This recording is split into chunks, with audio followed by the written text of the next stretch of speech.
Hi everyone, welcome back to our channel.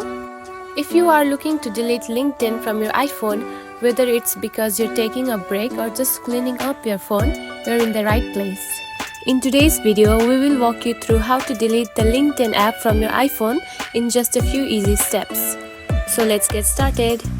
First of all, locate the LinkedIn app on your home screen.